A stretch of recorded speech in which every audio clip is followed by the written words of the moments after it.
My son took me to his niece's wedding at a Hamptons estate, crawling with his Korean in-laws.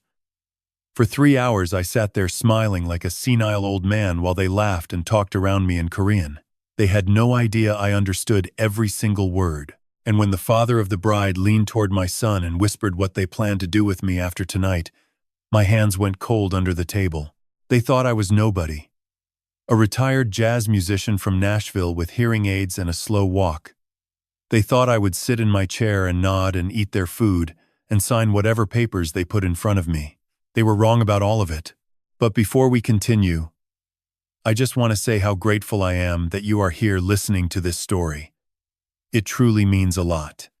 Take a moment and tell me in the comments where you are watching from today. I love seeing how far these stories travel.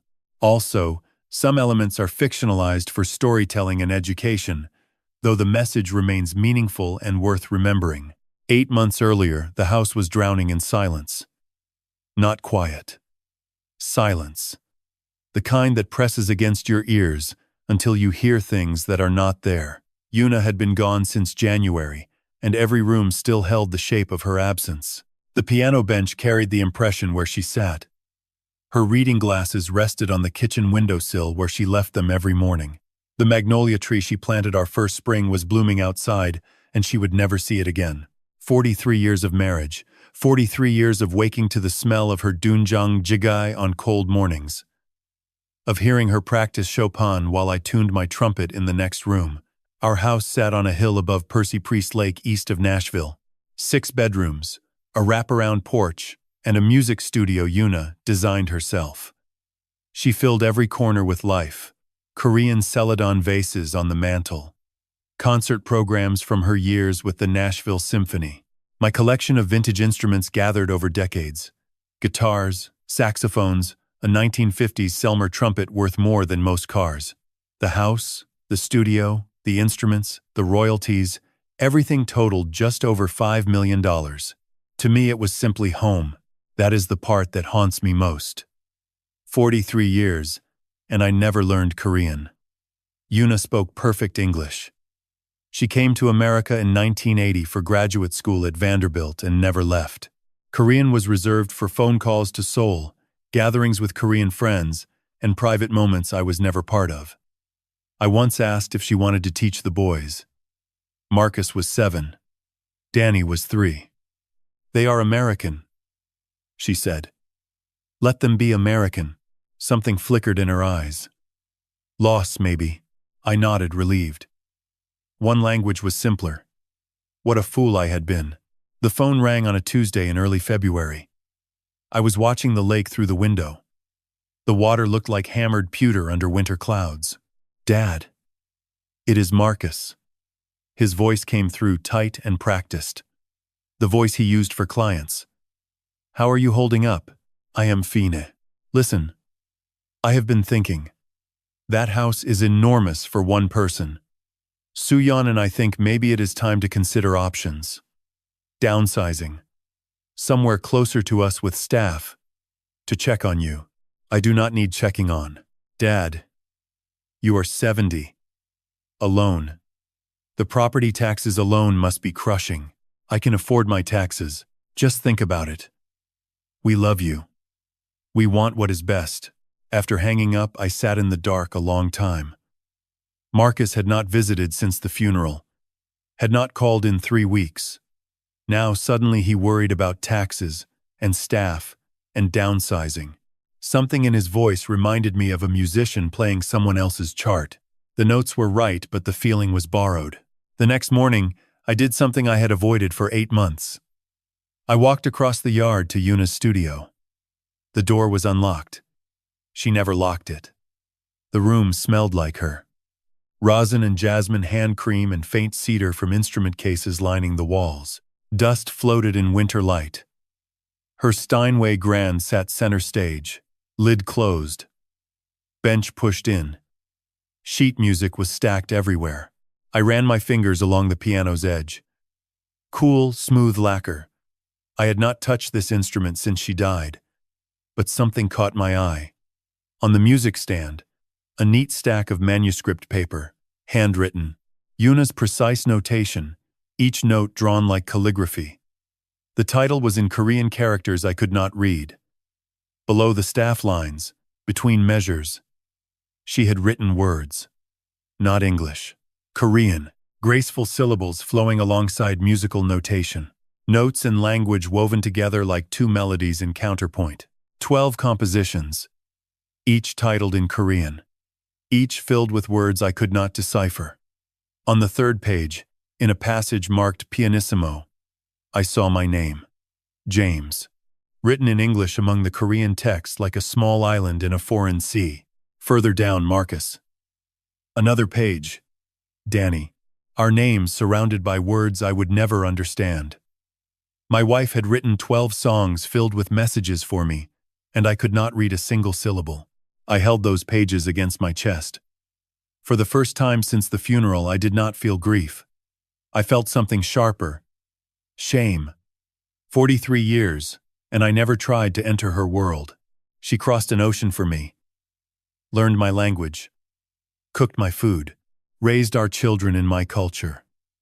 I never learned to say I love you in hers. I sat at the kitchen table until midnight trying translation apps, copying characters into Google. Getting nonsense. The day I James feeling not soul memory. Broken fragments that butchered whatever Yuna had written. At 11:23 I opened my laptop. Dear Korean Community Center of Nashville. My name is James Harrington. My wife recently passed away. She left compositions with Korean text I cannot read. I would like to learn her language. I am a complete beginner, but dedicated. I hit send. Then I walked back to the studio, placed my hands on the piano keys without pressing them, and made a promise to a woman who could no longer hear it. Tomorrow, I would begin learning my wife's language through her music. Tonight I would sit with the silence and let it teach me how much I had missed. The reply came 3 days later. Dear Mr. Harrington, we were deeply moved by your message. Your wife Yuna was a treasured member of our community for many years. We would be honored to help you learn Korean. I have forwarded your request to one of our most experienced language instructors, Mrs. Kim Yoonji. She will contact you shortly. With warmth, Park Ji-soo, Director of Cultural Programs. Yuna was a treasured member. I read that line 4 times. My wife had a whole life at that center that I knew almost nothing about. She would leave on Saturday mornings saying she was meeting friends and come home hours later smelling of sesame oil and laughter. I never asked what she did there. Never thought to. Mrs. Kim called that afternoon. Her voice was warm with a gentle accent that reminded me of Yuna's mother. A woman I had met only twice in 43 years. Mr. Harrington, Jisoo told me about your wife's compositions. I would be honored to help you read them.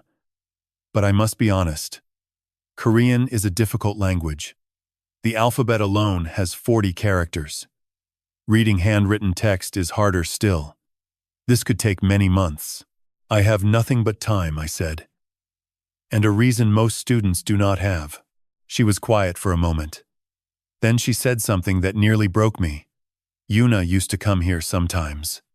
Alone. She would sit in the library and read Korean poetry. Sometimes, she would just sit. I think she missed hearing her language spoken around her. The image hit me like a fist. My wife, sitting alone in a Korean library. Homesick for sounds. I never gave her permission to bring home. We start tomorrow, I said. The Korean Community Center of Nashville occupied a modest brick building on Nolensville Pike wedged between a Vietnamese grocery and a tax office. I had driven past it hundreds of times over the decades without once slowing down. Yuna's world, 5 miles from our house, invisible to me. Mrs. Kim Yoonji met me at the door. She was 60. Silver-streaked hair, pulled into a low bun, reading glasses perched on her nose. Her handshake was firm, and her eyes studied me with a teacher's practiced assessment. We sat in a small classroom with Korean characters covering the walls. Posters of Hangul, the Korean alphabet, children's drawings, labeled in both languages, a whiteboard with vocabulary lists. We begin with Hangul, she said, uncapping a marker. King Sejong created this alphabet in 1443, specifically so that common people could read. Each character represents a sound. Once you learn the system, you can sound out any Korean word. Reading is the first step to understanding your wife's songs. She wrote the first characters on the board. 14 basic consonants, 10 basic vowels, then the combined forms. My hand cramped within 20 minutes. The shapes looked similar enough to confuse me constantly. I mixed up characters that Mrs. Kim distinguished effortlessly.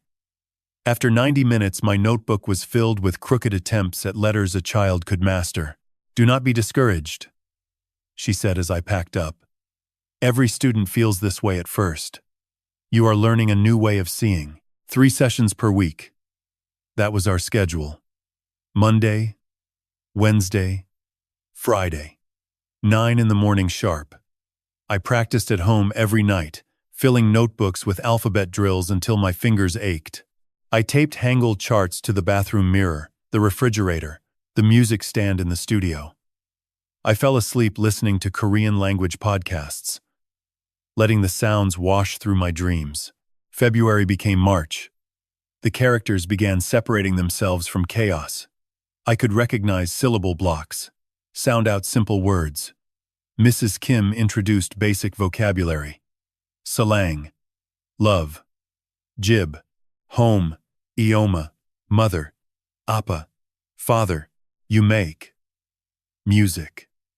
Each word felt like picking up a small stone from a riverbed, turning it over, feeling its weight. In late March, 3 weeks in, I brought the first composition to our session.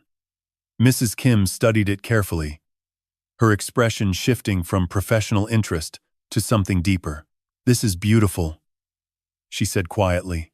"Your wife's handwriting is elegant, very traditional style." She began translating the title. Kiospam, first night. The words unfolded slowly as Mrs. Kim read them aloud, then translated.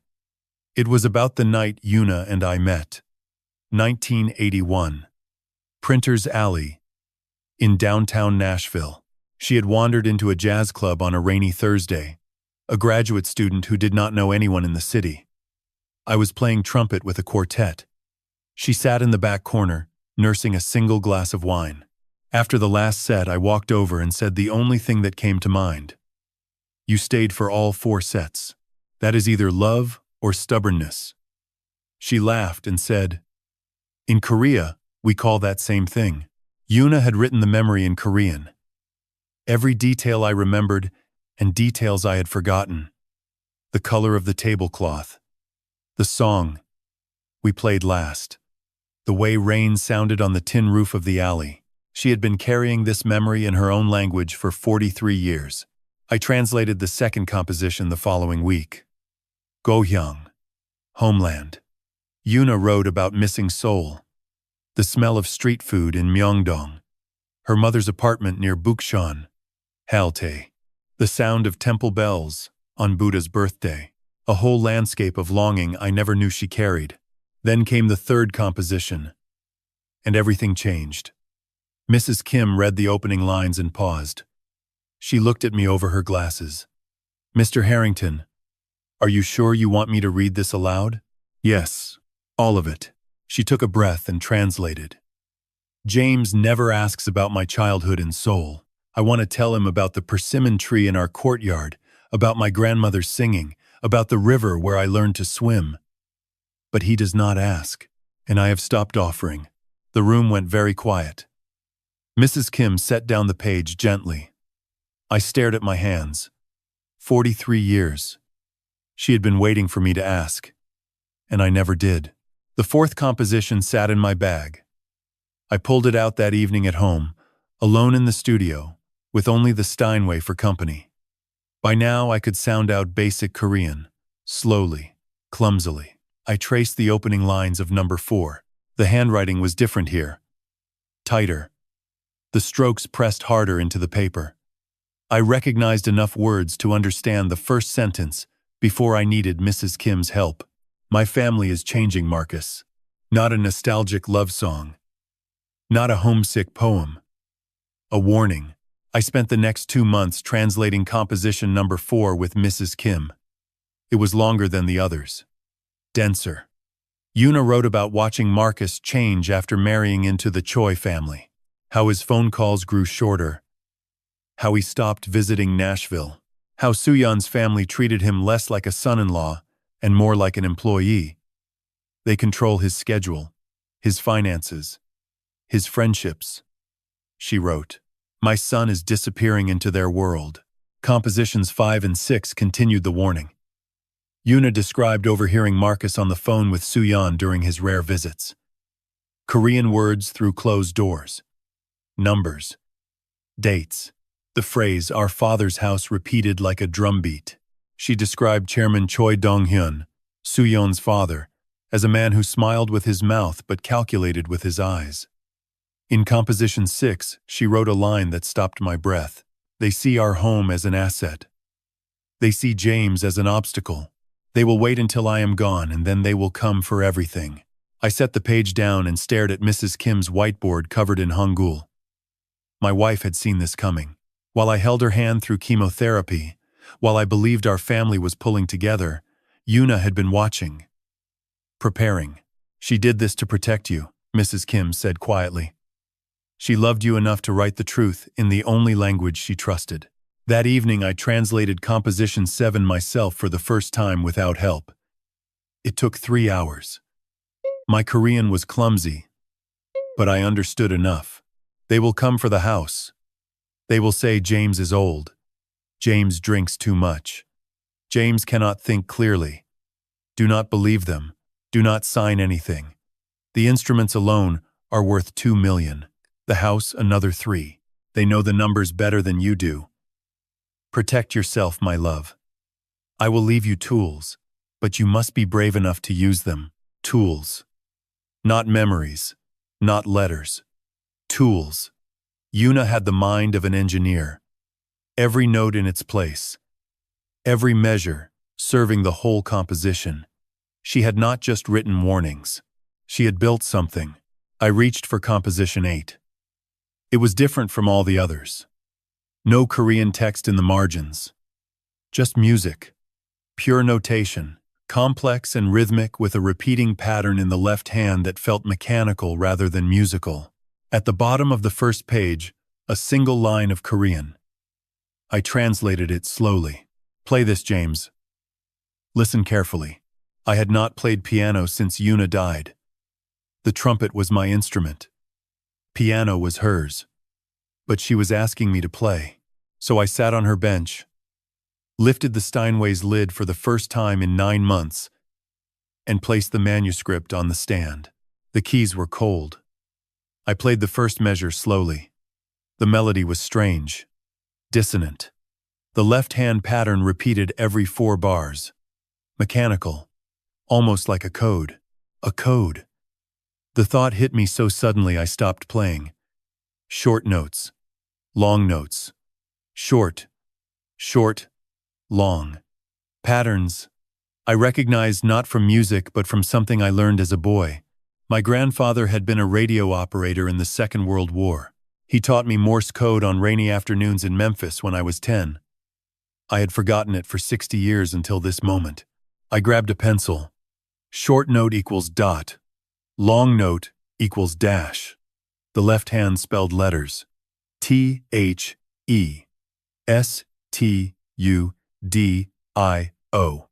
M-I-D-T-O-W-N. L-O-C-K. 0923. The Studio, Midtown. Lock 0923. Yuna had a studio I did not know about. Somewhere on Music Row. The lock code was 0923. September 23rd. Her birthday. My hands shook. I played the rest, searching for more patterns. The right hand contained another Morse sequence when I stripped away ornamental notes. 5 words. Find what I left you. That same week Marcus called again. This time his voice carried an edge I had not heard before. "Dad, I am flying down Saturday. We need to talk in person. About the house. About your future." He arrived in a black Mercedes I had never seen. New. Expensive. But when he stepped out, his face told a different story. Dark circles under his eyes. Jaw tight. He looked like a man being squeezed from the inside. Over dinner, he slid a glossy brochure across the table. Serenity Meadows. Elderly people playing chess in sunny rooms. 24-hour care. Gourmet dining. 15 minutes from our place in New York, he said. His pitch was rehearsed. How much? $9,000 a month. But think about what you get. And the house? We list it. $5 million cash sale. Fast close. No months of showings. You want to sell my home for $5 million when it is worth more and put me in a facility. It is not a facility, Dad. It is a community. Suyeon researched it extensively. I bet she did. His phone buzzed. He glanced at it, then stepped into the hallway. I heard him murmur in Korean. Words I now understood.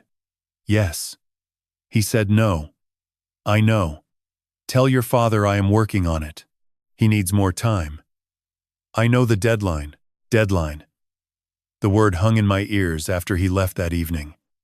I sat in the studio, holding composition 8. Yuna had warned me. The house. The instruments. The money. They were coming for all of it. And somewhere on Music Row, a locked door held whatever she had left behind. The next morning I drove to Midtown Nashville. Music Row stretched before me. Recording studios. Publishing houses. The beating heart of country music. I found the building. Small. Brick. Unremarkable. Suite 4. A keypad beside the door. I pressed 0923. The lock clicked green. The door swung open into darkness, and the faint scent of jasmine hand cream reached me like a ghost, extending its hand. The studio was small, maybe 400 square feet. A baby grand piano stood in the center, draped in a white cloth. Shelves lined the walls, holding recording equipment, mixing boards, boxes of sheet music. A microphone hung from a boom arm frozen mid-swing, as if Yuna had just stepped away. Dust covered everything in a fine gray layer except the piano. Someone had wiped it recently. The cloth was clean. White. Deliberate. I pulled the cloth away. Beneath it, the piano was pristine. On the music stand sat compositions 9 through 12, the ones I had not yet seen. But that was not what stopped me. Taped to the inside of the piano lid was a photograph. Yuna and me. Our wedding day. 1981. She wore a white hanbok embroidered with cranes. I wore a rented tuxedo that was too big in the shoulders. We were laughing at something I could no longer remember. She had kept this photo here, in her secret studio. In the place she came to be alone. I searched the room methodically. Yuna had sent me here for a reason. The compositions on the piano contained more messages, but I needed to find what she called tools. I checked drawers, cabinets, shelves, nothing unusual.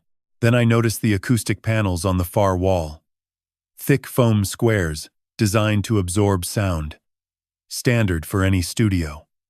But one panel near the floor sat slightly crooked.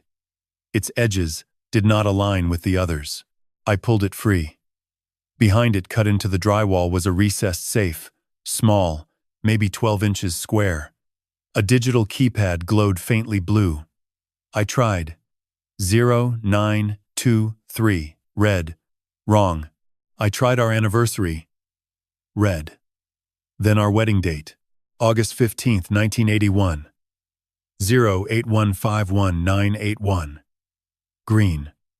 The safe door clicked open. Inside, I found a manila envelope with my name in Yuna's handwriting. Beneath it, a thick stack of bound documents, a USB drive in a clear case, and a velvet pouch that clinked softly when I lifted it. Her mother's jade bracelet from Seoul. The envelope first. I tore it open with shaking hands. Several pages of handwritten English. She wanted me to understand immediately. My dearest James, if you are reading this, you have learned my language. and found my studio. I am so proud of you. But I must warn you about dangers I saw coming and could not prevent while alive. The Choi family is going to try to take everything. I have watched it build for years. The way Soo-yeon looks at our house. The way Chairman Choi asks Marcus about property values. The way my son flinches when his wife speaks. Marcus owes the Choi family $1.2 million from a failed investment they pressured him into. He is trapped. They own him. And they plan to use him to get to you. I stopped reading. Breathed. Continued. 6 months before I died, Soo-yeon visited me at the hospital. She asked me to convince you to sign power of attorney documents. She said you would need help managing finances after I was gone. James, you managed a jazz career for 45 years and built a collection worth millions. You do not need help. She needs access. So I made arrangements. My original will split everything between you and the boys. 2 months before I passed, I changed it. The new will contains a condition. If Marcus or anyone acting on behalf of the Choi family attempts guardianship, has you declared incompetent, institutionalizes you, or manipulates your finances within 3 years of my death, the entire estate transfers to you alone. Marcus receives nothing. The Choi family gets nothing. The USB drive contains evidence. Financial records showing Chairman Choi's pharmaceutical company, Choi Biomedical, has been committing insurance fraud on a massive scale. Fabricated patient records. False claims totaling over $30 million. I discovered this accidentally through documents Marcus left at our house during a visit. I copied everything. I also recorded conversations. Marcus on the phone with Soo-yeon discussing how to handle you after I was gone. Chairman Choi instructing Marcus on timelines. Soo-yeon talking about which assets to liquidate first. Everything is notarized. The attorney who handled my revised will is Diane Calloway in downtown Nashville. She specializes in elder law. She knows everything. Contact her immediately. The letter ended with words that blurred through my tears. I chose you, James. Over my own blood. Over the family I was born into. The Choi family raised me, but you gave me a life worth living. Protect yourself, my love. Do not let guilt make you weak. Our son has lost his way. I could not save him, but I can still save you. All my love across every language. Your Yuna. I read it 3 times. Each pass tightening my chest until I thought my ribs would crack.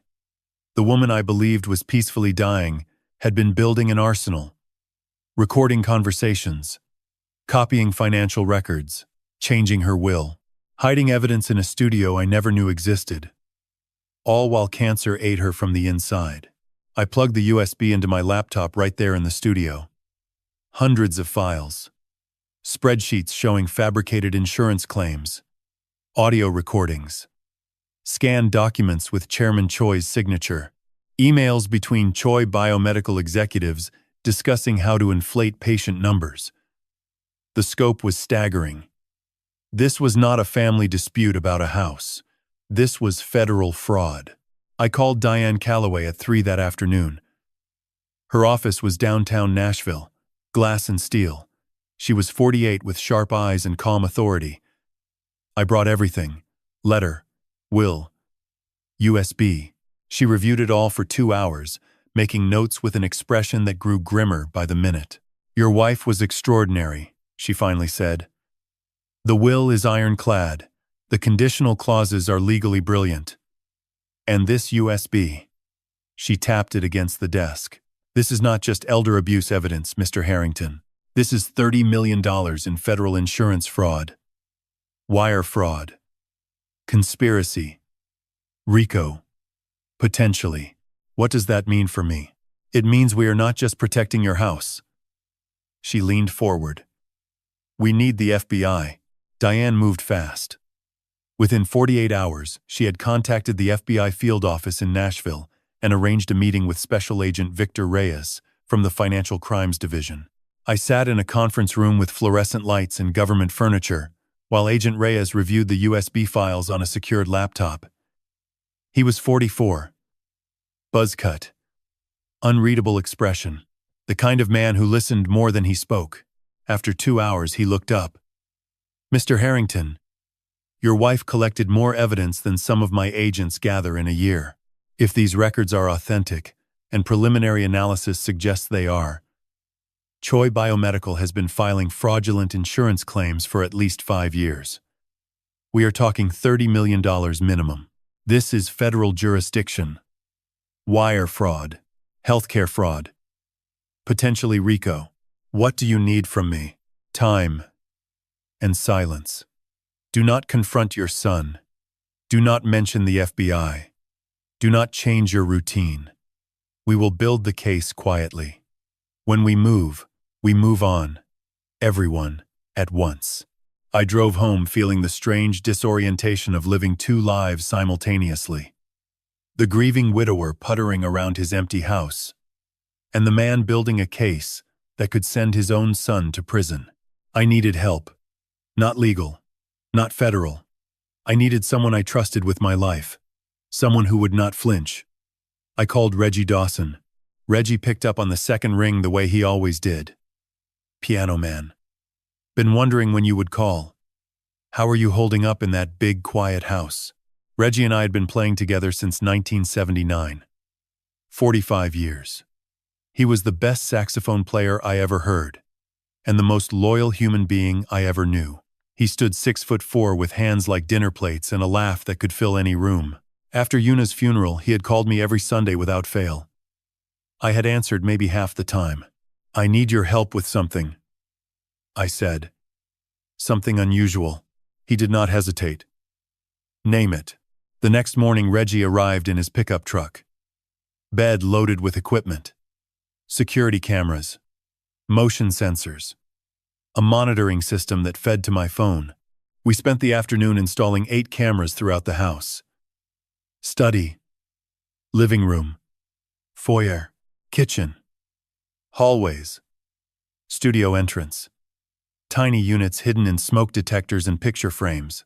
While we worked, I told him everything. The compositions. The Korean lessons.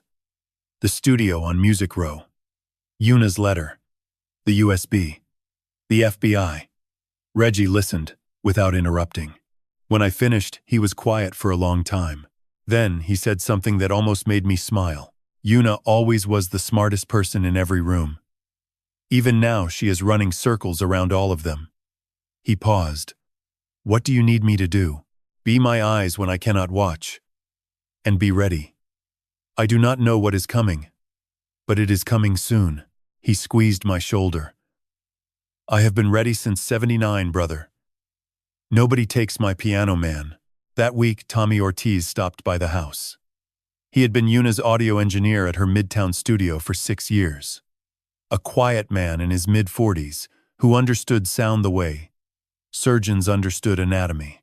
He came to check on the home studio equipment, and I invited him in for coffee. "Tommy, I need to ask you something. Did anyone visit Yuna's Midtown studio after she passed?" His coffee cup paused halfway to his mouth. "Actually, yes. A woman. Korean. Well-dressed. She came 3 times in March and April. Said she was family and needed to collect personal items. I let her in the first time because she had a key, but she did not take anything. Just searched. Opened drawers, moved panels, checked behind equipment. She seemed frustrated. The second and third times, she brought a man. They searched more aggressively. I got uncomfortable and told them I could not let them in anymore without authorization from the estate. Soo-yeon. She had known about the studio. Known Yuna hid something there. But she had not found the safe behind the acoustic panel. Yuna had outsmarted her. 2 weeks later, the cameras proved their worth. I was at a doctor's appointment downtown when my phone buzzed with a motion alert. Living room camera. I opened the app and watched Soo-yeon walk through my front door using a key I never gave her. She moved through the house with purpose, straight to the studio. She photographed the instrument collection from every angle. The vintage Gibson. The Coltrane era. Saxophones. The Selmer trumpet. Then she made a phone call in Korean, standing in my living room, surrounded by my possessions. Father, the collection can sell for at least 2 million. We need the old man to sign before October. Once we have guardianship, we liquidate everything. The house first, then the instruments. I saved the footage, sent it to Diane and Agent Reyes. More evidence. More ammunition. That evening Marcus called. His voice had that borrowed quality again. Rehearsed words he did not own. Dad, good news. Soo-yeon's niece is getting married, end of September. Big celebration at the family estate in the Hamptons. Soo-yeon's father specifically asked if you would come. He wants to meet you properly. I knew what this was. The setup Yuna had warned about. The formal dinner where they would present papers and expect a confused old man to sign. But Yuna had also told me what to do. Go. Smile. Nod. Listen. I will be there, I said. That night I sat in the studio and translated compositions 11 and 12. The final messages. 11 was practical. Names of people I could trust. Diane. Tommy. Mrs. Kim. A detailed timeline of what the Choi family had done and when. 12 was different. 12 was goodbye. When you read these words, you are ready. Go to the wedding. Smile. Nod. Listen to everything. They will reveal themselves because they believe you are powerless. You are not. You are the man I fell in love with in a jazz club on a rainy night. The man who played trumpet like he was telling God a secret. I am so proud of you, James. This is the last time I protect you. From now on, you protect yourself. I love you across every language. Forever. Your Yuna. I folded the page against my chest. 12 compositions. 8 months. She had led me through every note. Now it was my turn to play. The last Saturday of September arrived with a sky so blue it looked painted. Reggie pulled his truck into my driveway at noon. He wore the only suit he owned, navy blue. Slightly too tight across the shoulders. I wore charcoal with a white shirt. In my breast pocket sat a device that looked like an expensive pen. Diane had given it to me the day before. Recording device, she said. Voice activated. 8-hour battery. Encrypted storage. If they say anything incriminating, we will have it. I had never imagined secretly recording my own son. The drive from Nashville to the Hamptons took 14 hours. Reggie and I split it. We talked about the old days. Printer's Alley in the 70s. The time our van broke down outside Memphis and we played a gas station parking lot for tips. The night Yuna came to the club and I forgot the words to every song I knew. Reggie laughed at that one. Brother, you never had words. You played trumpet. You just forgot how to blow. We arrived Saturday evening. The Choi estate sat behind iron gates on Further Lane. White gravel driveway lined with Japanese maples turning gold. The house was enormous. Colonial revival. 3 stories. Manicured grounds rolling down to a private beach. Staff in white jackets directed parking. 200 guests milled on a terrace, overlooking the Atlantic. This is old money, Reggie murmured as we stepped out. The kind that eats people like us for breakfast. Then we give them indigestion. Marcus met us at the entrance. He looked thinner than his Nashville visit. Dark circles deeper.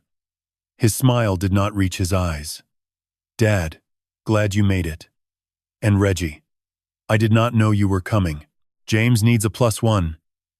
Reggie said easily. And I have never been to the Hamptons. Figured it was time. Marcus hesitated, then led us through the foyer into the main reception hall. Crystal chandeliers. White orchids on every surface. A string quartet played something classical in the corner. Korean and American guests mingled in clusters. The wealth in the room was suffocating. Then the Choi family arrived. Chairman Choi Dong-hyun entered first. He was 68, but moved like a man who owned the ground beneath him. Silver hair swept back. Tailored black suit. He crossed the room and extended his hand with a smile that showed every tooth but warmed nothing. Mr. Harrington. At last we meet properly. He spoke English with precision. Marcus has told us so much about you. I am sorry for your loss. Yuna was a remarkable woman. Thank you, I said. She was. His wife, Madame Choi Hyunja, stood beside him. 65. Pearl necklace. Silk dress. Her smile was a mask so practiced it could have hung in a museum. Welcome to our home. We hope you feel comfortable. Soo-yeon appeared next. My daughter-in-law. She wore cream-colored silk and moved with the controlled grace of someone who never did anything by accident. Father-in-law. Her English was flawless. So glad you could join us. The evening unfolded in courses. Galbi. Japchae. Haimulpajian. Wine flowed. Toasts were made. The string quartet played Pachelbel, and through it all the Choi family spoke Korean around me as comfortably as if I were a piece of furniture. This is what 8 months of study had been for. Every flashcard, every grammar drill, every late night listening to Korean podcasts, until the sounds became words, and the words became meaning. I understood everything. Chairman Choi spoke to Soo-yeon between the second and third courses. His Korean was formal, clipped, the dialect of a man accustomed to giving orders. The papers are ready. Dr. Park confirmed the evaluation report. Cognitive decline consistent with chronic alcohol use. He glanced at me, and I stared blankly at my plate, chewing slowly. The old man signs tonight, or we file the guardianship petition Monday, Soo-yeon replied. Marcus is nervous. He keeps hesitating. I told him, this is not negotiable. His debt to us is 1.2 million. If the old man does not cooperate, we pursue legal channels. Chairman Choi nodded. And the timeline after signing? Soo-yeon did not blink. Harmony Hills admits him Tuesday. We list the house Wednesday. Cash buyer closes in 30 days. Instruments go to auction. Total liquidation under 6 weeks. My hands rested on the tablecloth steady as stone. Inside, I was burning. They had rehearsed this. Every detail. Tuesday. Wednesday. 30 days. 6 weeks. My entire life dismantled on a spreadsheet. Madame Choi leaned toward her daughter during dessert. Her voice was quieter, but I caught every word. Yuna was a traitor to this family. She chose that American musician over her own blood. At least now we recover what should have belonged to the Choi family all along.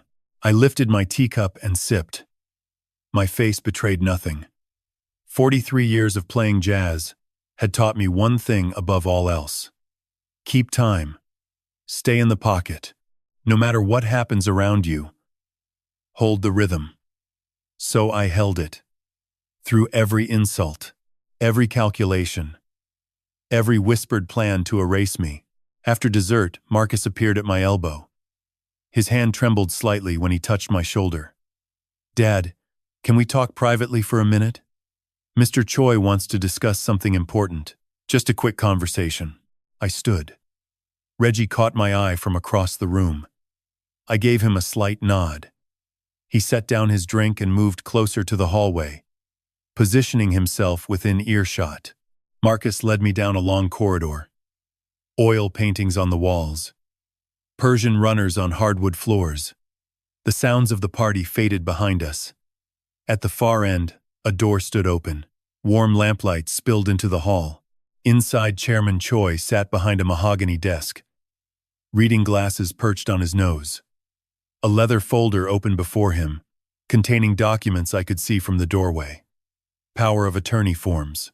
Property transfer agreements. Guardianship petition drafts. A pen lay centered on the desk like a weapon waiting to be picked up. Chairman Choi looked up and smiled that same calculated smile. Please sit down, Mr. Harrington. This will only take a moment. The door closed behind me. Marcus stood against the wall, eyes on the floor. I was alone in a room with the man who wanted to dismantle my life, and the son who was going to let him. Chairman Choi removed his reading glasses and set them beside the leather folder, with the deliberate precision of a man who controlled every gesture. He motioned to the chair across from him. Sit, please. I sat. The chair was leather, cold. The desk between us held the documents I had expected. Power of attorney, property transfer agreement, a guardianship petition with my name typed in the respondent line. The pen gleamed under the lamplight. Behind me, Marcus stood against the wall, breathing through his mouth. "Mr. Harrington," Chairman Choi began. His English was measured, each word chosen like a chess move. "I will be direct. Your son owes my family a significant debt. $1.2 million from an investment that did not perform as expected. This is not Marcus's fault entirely. Markets are unpredictable. But the debt remains." He folded his hands on the desk. "Your wife, Yuna, God rest her soul, left behind a substantial estate. The house, the instruments, the royalties. Conservatively, $5 million. We are proposing a simple arrangement. You sign power of attorney to Marcus. He manages the estate. The house sells quickly. You move to a comfortable facility near our family in New York where you will be looked after. The debt is resolved. Everyone moves forward, and if I refuse?" His smile did not waver. "Then we pursue other avenues. Dr. Park has already completed a cognitive evaluation based on Marcus's observations. Early-stage dementia, chronic alcohol dependency. The petition is drafted. We file Monday morning. A judge reviews it within the week. Emergency guardianship is granted, and Marcus assumes control regardless. The outcome is the same. The only difference is whether you cooperate willingly or we compel you legally." The room was very quiet. I could hear the distant string quartet playing something by Schubert. I could hear Marcus breathing behind me. I could hear my own pulse steady in my ears, the way it always was when I played. "Keep time. Stay in the pocket." "I have not had a drink in 4 months," I said. "I do not have dementia. I learned Korean in 8 months. I can play Coltrane's entire catalog from memory. Your doctor has never examined me." Chairman Choi's expression shifted. A flicker of something behind the mask. Surprise, perhaps. Or recalculation. Regardless. His voice hardened. "The petition will be filed. The evaluation will stand.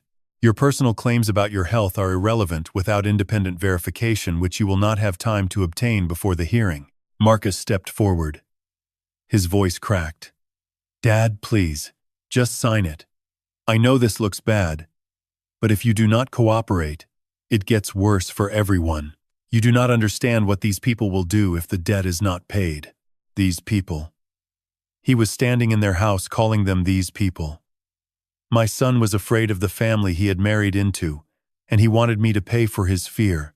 "I am not signing anything," I said. I stood up slowly. Both of them shifted. Chairman Choi's jaw tightened. Marcus reached for my arm. "Dad, sit down. We are not finished. We are finished." The door opened behind me. Suyan stood in the frame. She must have been listening from the hallway. Her expression was ice. "Father-in-law, please reconsider. This is the best option for your situation. The facility is lovely. You would be comfortable. We are thinking about your well-being." "No, you are not." I moved toward the door. Suyan did not step aside. For a long moment we stood face to face in the doorway. Her perfume was sharp and chemical. Her eyes calculated distances and angles the way her father's did. She was deciding whether to physically block a 70-year-old man from leaving a room in her family's house. Then a voice boomed down the hallway. "James, you in there? Car is waiting, brother. We have got a long drive back." Reggie Dawson filled the corridor like a bass note fills a room. 6'4", navy suit straining at the seams. His smile was wide and warm, and aimed directly at Suyan with the unmistakable message that he was not leaving without me. Suyan stepped aside. I walked past her without looking back. Down the corridor. Past the oil paintings and the Persian runners. Through the foyer where guests laughed and champagne glasses clinked. Out the front door into cool September air that tasted like freedom. Reggie had the truck running. I climbed in, and he pulled out before my door was fully closed. Gravel sprayed behind us as we cleared the iron gates and turned onto further lane. For 5 minutes neither of us spoke. Then Reggie glanced at me. How bad? Bad. They had everything ready. Power of attorney. Guardianship petition. A doctor I have never met who says I have dementia. They wanted me to sign my life away over dessert. Reggie's hands tightened on the wheel. What do you want to do? Fight. The word came out before I thought about it. I want to fight them. Reggie nodded slowly. Then we fight. Like we did in '79 when that club owner in Memphis tried to steal our masters. You remember what happened? We got a lawyer and took him to court, and we won. Because we had the truth and he had nothing but bluff. Same thing here, James. They have got bluff. You have got Yuna's evidence, and a team that is not afraid of rich people in big houses. I leaned back in the seat. The Hamptons disappeared behind us. Ahead, the highway stretched south toward home. My phone buzzed. Unknown number. I opened the message. Korean characters filled the screen. My hands went cold as I translated them one by one. You have 1 week. After that, we do not ask anymore. If you are still with me right now, go ahead and comment below so I know you are still following this story. And tell me honestly, if you suddenly discovered your own family might be secretly planning something behind your back, what would you do next?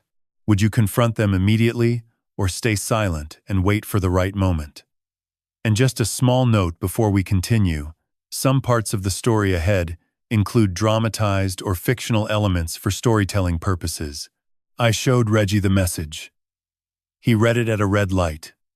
His jaw set. 1 week, he said. Then, let us make sure we are ready, in 6 days. We drove through the night. By dawn, Nashville appeared on the horizon. The house on the hill above Percy Priest Lake waited in morning mist. Still standing, still mine. For now. 5 days passed.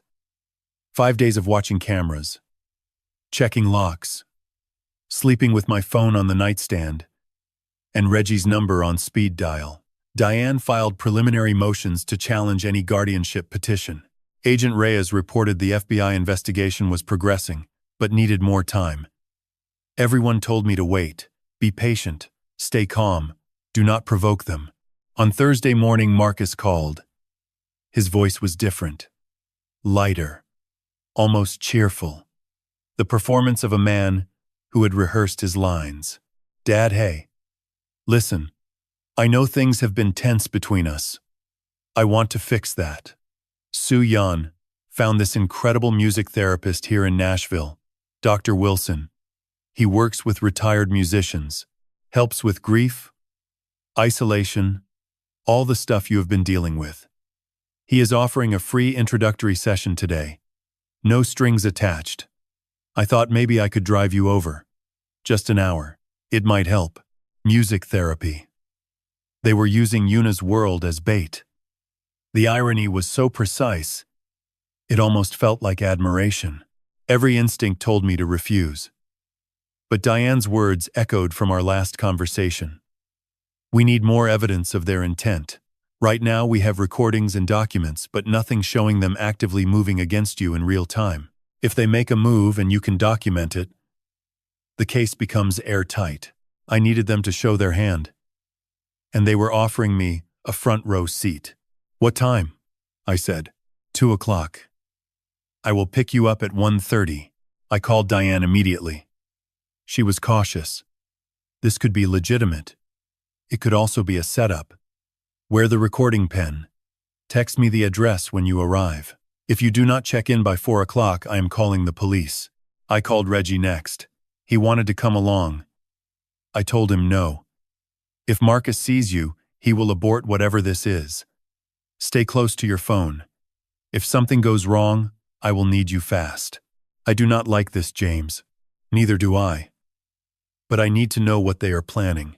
Marcus arrived at 1:30 sharp. He drove a rental sedan, not the Mercedes. Neutral. Unremarkable. He chatted about the weather during the drive. Nashville traffic. A new restaurant Soo Yan liked in Germantown. Small talk so aggressively normal, it felt like a mask stretched over something terrible. We pulled into a medical complex on West End Avenue. Glass and brick. Professional landscaping. A sign by the entrance read, Harmony Wellness Center. Specialists in mental health and recovery. Not the name Marcus had given me. Not Dr. Wilson. Not music therapy. The lobby was clean and bright. A receptionist smiled and said, Dr. Park is expecting you in suite 312. Marcus guided me down a hallway with his hand on my back. Gentle pressure. Steering. The hallway smelled like antiseptic and new carpet. Suite 312. The door was open. Inside, a man stood from behind a desk. 50-ish. Silver temples. White coat. His smile was warm and practiced in the way of someone who smiled professionally. Mr. Harrington. I am Dr. Kenneth Park. Thank you for coming in today. I thought this was music therapy, I said. It is. In a sense. I specialize in holistic wellness for aging adults. Music is part of our program. But first, I would like to do a brief, cognitive screening. Standard procedure for all new patients. Just some simple questions. He gestured to a chair. I sat because I needed to see how far they would take this. Dr. Park opened a folder and began asking questions. What year is it? Who is the president? Count backward from 100 by sevens. Name as many animals as you can in 60 seconds. Draw a clock showing 10 past 11. I answered everything correctly. Quickly. Clearly. Dr. Park nodded and made notes, but his expression did not change. He was not listening to my answers. He was filling out a form he had already completed. Now, Mr. Harrington, I want to ask about your alcohol consumption. I barely drink. Maybe a glass of wine at dinner occasionally. Marcus tells me you have been drinking heavily since your wife's passing. Bottles of whiskey disappearing. Episodes of confusion. Forgetting conversations. That is not true. And your sleep patterns. Marcus reports you wander the house at night, talking to yourself. Sometimes, talking to your wife, as if she were still alive. I do not do that. Dr. Park set down his pen and looked at me with manufactured sympathy. Mr. Harrington, these are common symptoms of complicated grief compounded by early cognitive decline. There is no shame in it. We have excellent programs here at Harmony Hills that can help. Harmony Hills. Not Harmony Wellness. He had used the real name. The facility name from the Hamptons conversation. The one Su Yan said would admit me Tuesday. This is not music therapy, I said, standing. This is a psychiatric evaluation. You are trying to declare me incompetent. Please sit down, Mr. Harrington. You are becoming agitated, which is itself a concerning symptom. I moved toward the door. Two men stepped into the frame. Large, white uniforms. They had been waiting in the hallway. Behind them, Marcus stood against the wall. His face was white. His eyes were red. He looked like a man watching himself drown. Dad. His voice broke. I am sorry. I am so sorry. But there is no other way. They will hurt Su-yeon. They will hurt me. Please, just let them help you. I tried to push past the two men. One grabbed my right arm. The other took my left. Their grip was professional. Practiced. They had done this before. Let me go. I am leaving. You cannot hold me against my will. Dr. Park appeared beside me. A syringe in his hand. Mr. Harrington, this is a mild sedative. It will help you relax. Standard protocol for patients experiencing acute agitation. I am not your patient. The needle pierced the skin of my upper arm before I could twist away. Cold spread from the injection site racing through my veins. The room began to soften at the edges. The fluorescent lights smeared into halos. Sound became thick and distant, like hearing music underwater. Marcus's face swam before me, tears running down his cheeks, his mouth moving but the words dissolving before they reached me. I am sorry, Dad. I am sorry. Then the floor tilted. The ceiling slid sideways. And the last thing I heard before darkness swallowed everything was Dr. Park's voice. Clinical and calm. Transport him to Harmony Hills. Room 417. No phone. No visitors without family authorization. I will complete the commitment papers tonight. Then nothing. Just silence. The deepest silence I had known since Una stopped breathing. And when I opened my eyes, the ceiling was white, and the door had no handle on the inside. Fluorescent light hummed above me in a pitch just flat of B-flat. A musician notices these things even when waking from chemical darkness. My body felt like it belonged to someone else. Heavy, disconnected. My mouth tasted of metal and sleep. I forced my eyes open and stared at white ceiling tiles until they stopped swimming. I sat up slowly. The room was small. 10 feet by 12 maybe. White walls. Linoleum floor. A single bed bolted to the wall. A narrow window set high and fitted with steel bars. The door was smooth on the inside. No handle. No lock. Just a small rectangular window, at eye level, showing a beige hallway beyond. I checked myself. My suit jacket was gone. My shoes were gone. My phone was gone. My wallet was gone. But my watch was still on my left wrist. Una's gift for my 68th birthday. A handsome silver timepiece with a leather band. She had chosen it carefully the way she chose everything. I pressed it against my ear and heard it ticking steadily. Still keeping time. Still counting the seconds of a life someone was trying to erase. I stood on legs that felt borrowed and tried the door. Solid. I pounded with my fists. Hello. Someone help me. My name is James Harrington. I am being held against my will. I need to make a phone call. Nothing. I pounded harder. My knuckles ached against the cold surface. I shouted until my throat burned. The hallway remained empty. The fluorescent light continued its flat hum. The silence of this place was different from the silence of my Nashville house. That silence held memory. This silence held nothing at all. Footsteps finally approached. A woman appeared in the small window. 50-ish. Broad-shouldered. Nurse's scrubs. Her name badge read Janet Collins, RN. She unlocked the door and entered, closing it quickly behind her, with practiced efficiency. Mr. Harrington, you need to calm down. You are disturbing other patients. I am not a patient. I was brought here against my will. I was drugged and kidnapped. I need to call my attorney immediately. You were admitted under emergency provisions by your son Marcus Harrington, who holds medical proxy. Dr. Park has assessed you as a danger to yourself due to cognitive decline and substance dependency. You are here for your own protection. Every word was a lie delivered with the flat certainty of someone reading from a script.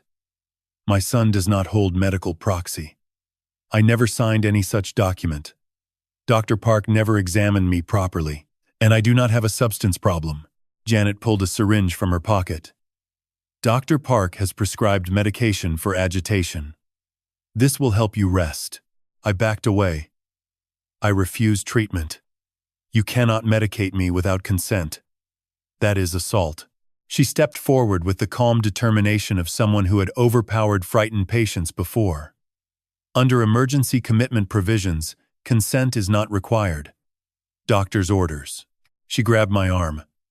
I pulled back, but she was strong and practiced. The needle pierced skin before I could wrench free. More cold spreading up my arm. More chemical fog rolling in at the edges of my vision. This is illegal, I managed. Lie down before you fall, she said. Then she left. The lock clicked. The drug pulled me under for what felt like hours. When I surfaced again, the light through the barred window had shifted. Afternoon. Maybe 3 or 4 o'clock. My limbs were numb. My thoughts moved through syrup. The door opened again. Dr. Park entered carrying a clipboard. He sat in the room's only chair and crossed his legs with the ease of a man visiting a friend. Good afternoon, James. How are we feeling? Drugged. Imprisoned. How do you think I feel? He smiled, the same manufactured sympathy from the office. I have completed your assessment. My diagnosis is moderate cognitive impairment, consistent with early-onset dementia, compounded by chronic alcohol use disorder. I am recommending indefinite commitment for your safety and well-being. Your diagnosis is a lie. I do not have dementia. I learned Korean in 8 months. I can recite the entire personnel roster of the 1964 Miles Davis Quintet. I can tell you the humidity level affects trumpet valve action differently depending on whether the brass is yellow or gold. Test me on anything. I will pass. Dr. Park uncrossed his legs and leaned forward. Mr. Harrington, that is not how this works. Patients with early dementia often present with preserved islands of competency. It does not contradict the overall diagnosis. Preserved islands. He had a phrase for everything, a clinical label to stick over every truth I offered. I could have recited the Korean alphabet backward, and he would have called it a symptom. By this evening, your son will have full guardianship. The house will be listed Monday. Your instrument collection will be appraised and sold. You will remain here where you will receive excellent care. He stood and buttoned his jacket. This is best for everyone, James. In time, you will see that. He left. The lock clicked. I was alone. I sat on the edge of the bed and stared at my hands. These hands had played trumpet for 60 years. Had held Yuna's face the first time I kissed her. Had carried both my sons from the delivery room.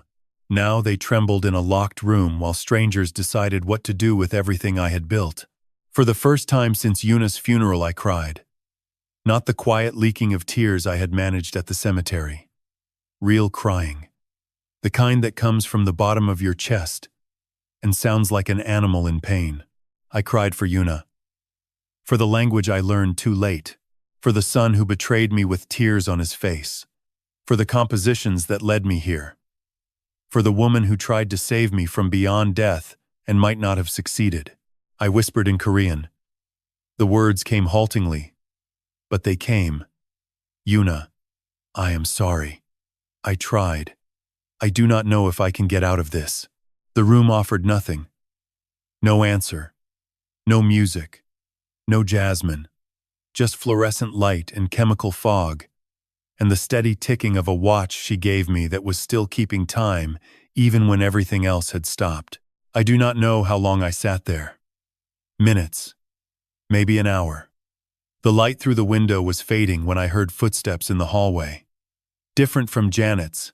Heavier. More deliberate. Then a voice I would have recognized in a hurricane. Excuse me, ma'am. I am here to see my Uncle James. Family visit. Name is Reggie Dawson.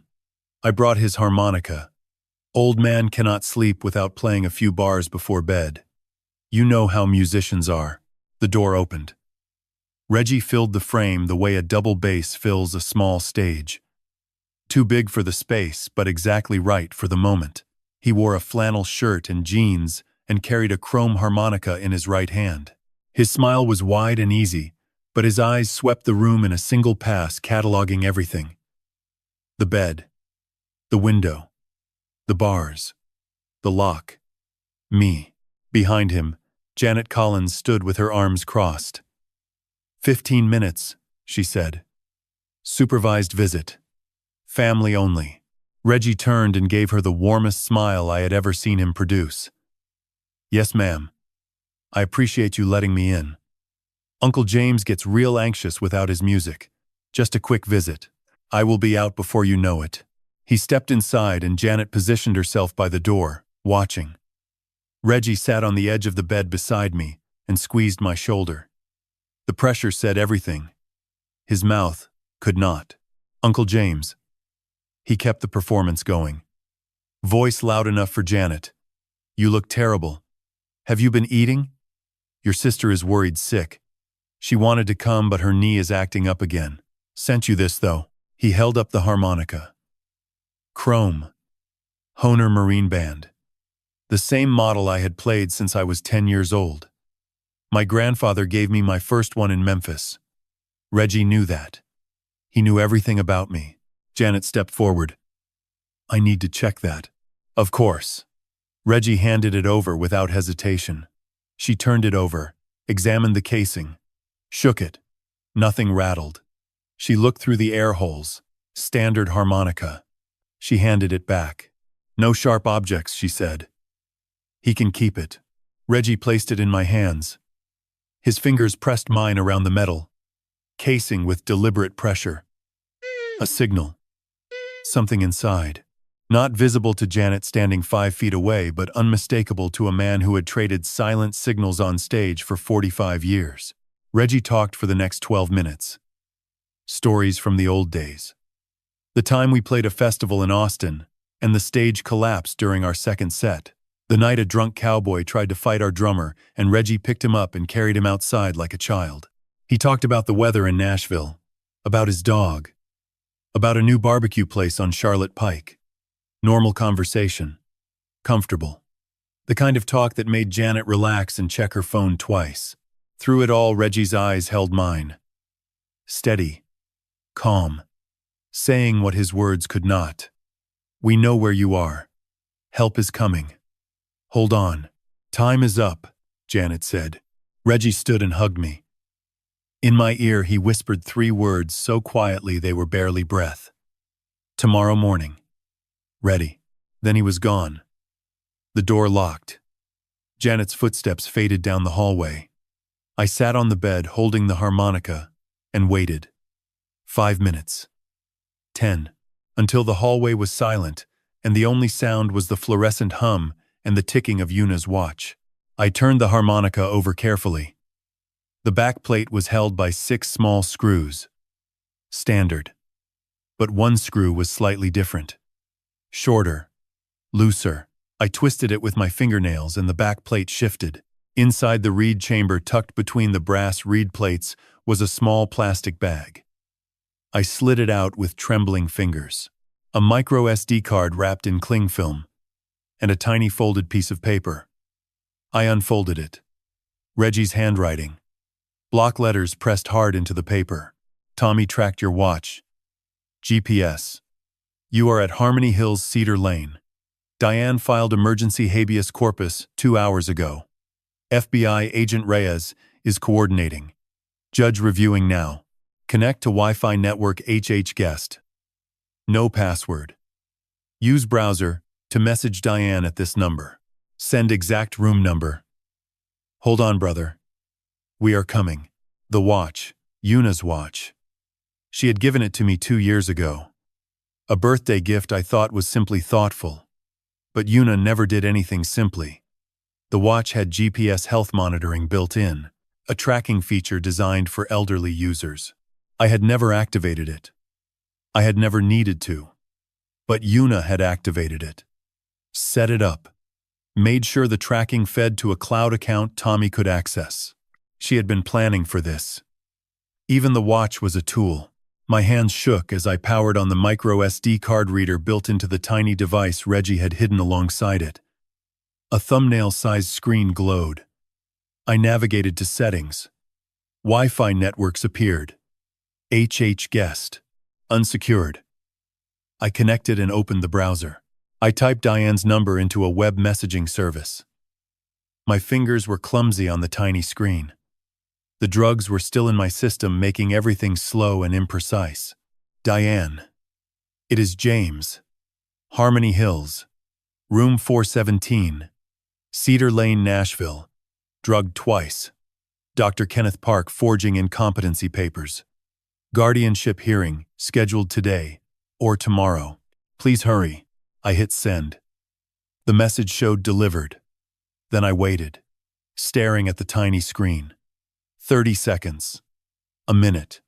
An eternity measured in heartbeats and fluorescent hum. The reply appeared. James. Thank God. FBI has confirmed your location via Watch GPS since yesterday. Emergency court order signed 30 minutes ago by Judge Callahan for immediate release and police escort.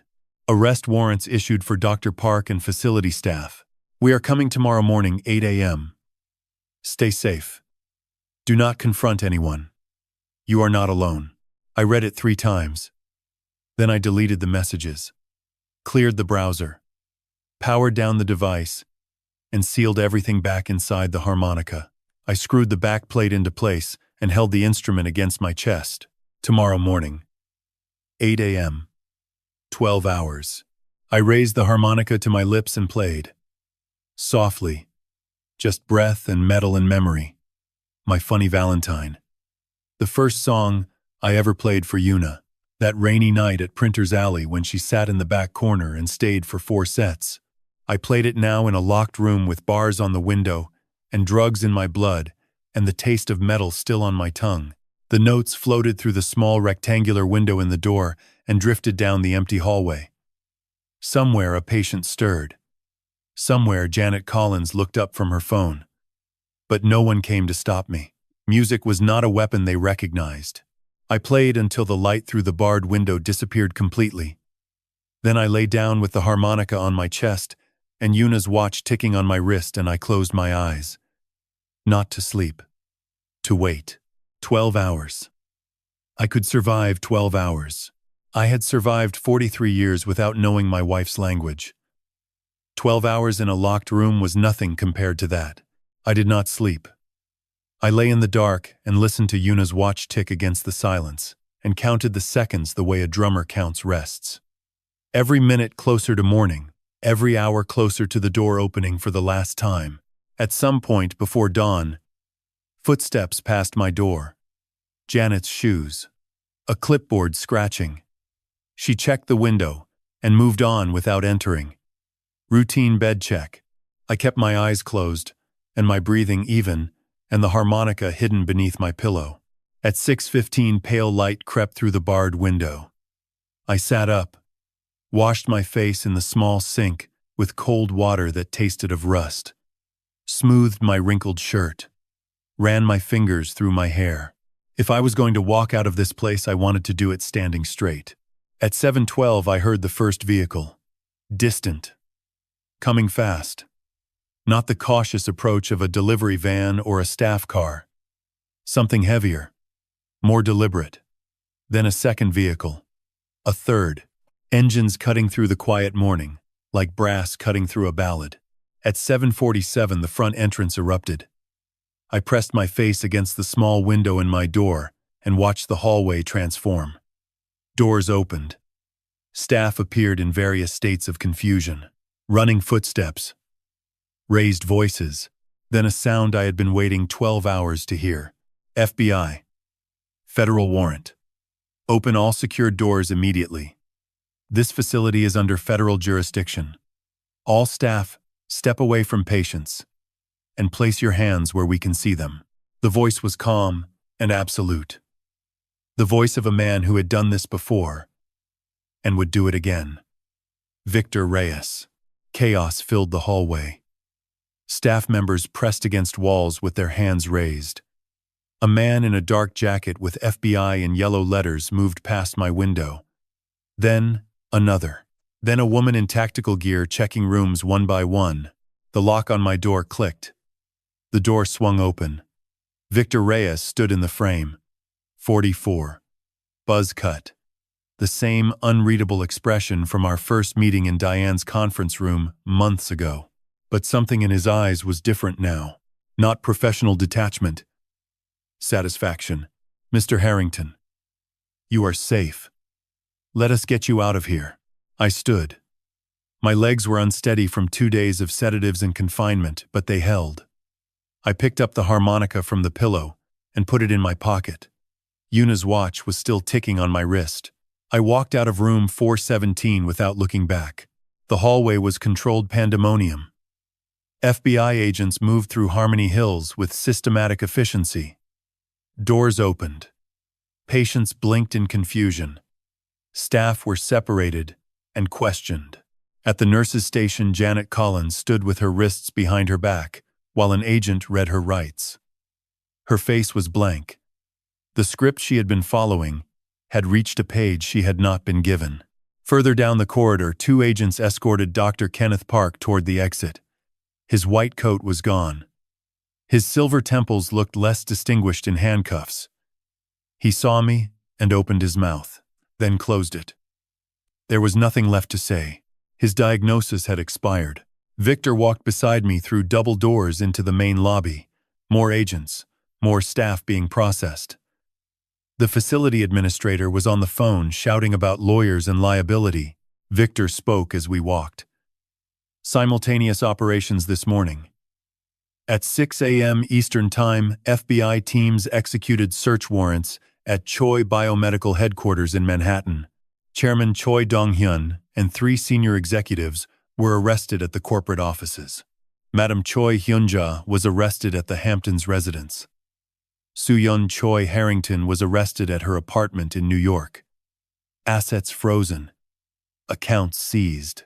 31 million in fraudulent insurance claims, documented across 47 fabricated patient files. My legs almost gave out. Yuna's USB. Her evidence. The files she had gathered while dying of cancer had brought down an empire. And Marcus? Victor's expression softened slightly. Your son was arrested at his residence at 6:15. He did not resist. He was cooperative. He asked if you were okay. I did not know what to feel about that. I stored it somewhere deep and kept walking. We stepped through the front entrance into morning sunlight. October, air cool and sharp. The sky was enormous after 2 days of ceiling tiles. I stopped on the top step and breathed. Real air. Pine trees. Damp grass. The world smelled alive in ways I had forgotten. A pickup truck was parked at the curb. Reggie leaned against the hood with his arms crossed. He was wearing the same flannel shirt from yesterday. He had not gone home. Had not slept. Had been waiting here since before dawn. He saw me and straightened. His eyes went bright. He opened his arms. Welcome back, piano man. I walked down the steps and into the embrace of my oldest friend. He held me the way you hold something that almost broke. Tight. Careful. For a long time. I cried into his shoulder. Not from grief this time. From relief. From gratitude. From the overwhelming knowledge that I was alive and free and standing in sunlight, because a woman who died 9 months ago had loved me enough to plan for every contingency, including this one. Reggie held on until I was ready to let go. Then he stepped back and looked at me. You look terrible. I feel terrible. Good. That means you are alive. Let us get you checked out. They drove me to Vanderbilt University Medical Center. The next 3 hours were examinations. Blood work confirming sedatives in my system. Documentation of injection sites on both arms. Photographs of bruising where the staff had restrained me. The doctors were thorough and gentle. By noon, I was cleared with instructions to rest and follow up with my physician. Diane called while I sat in the discharge waiting room. Her voice cracked for the first time since I had known her. James. Thank God. I have been on the phone with the U.S. Attorney's Office all morning. Chairman Choi is facing 15 federal charges. RICO. Wire fraud. Healthcare fraud. Money laundering. This is the biggest insurance fraud case in Tennessee in a decade. I leaned back in the plastic chair. Yuna found all of it. Your wife did not just save you, James. She brought down the whole operation. Every file on that USB. Every recording. Every email. The FBI built their entire case on her evidence. She is the star witness, and she is not even here to see it. I closed my eyes.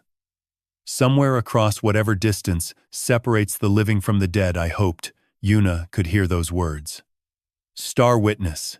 The quiet pianist who spoke 2 languages and hid messages in music and loved me enough to fight a war she would never see the end of. Reggie drove me home. The house on the hill above Percy Priest Lake appeared through autumn trees. Still standing.